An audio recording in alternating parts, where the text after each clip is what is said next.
Hi everyone, it's John from the Tropical Scholar. Today we'll be covering one of the types of essays that you may have been asked to write in school before, but it is also helpful when you're writing or presenting information to an audience.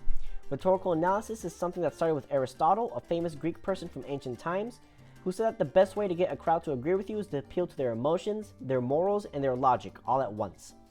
After this lesson, I'm hoping that you'll be able to see when something is using pathos or passion, be able to see when something is using logos or logic, and be able to see when something is using ethos or ethics.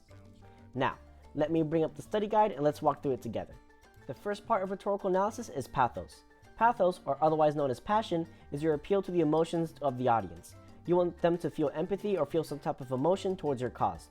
Think of those sad commercials with a bunch of sad puppies that last for an eternity. That is pure pathos.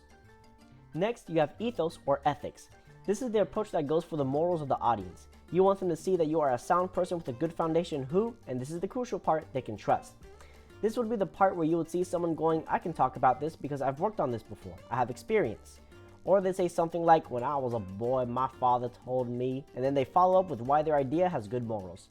Finally, you have logos or logic, and this is the most simple and actually the most effective part of rhetorical analysis, and that is simply you are trying to show that your argument makes sense.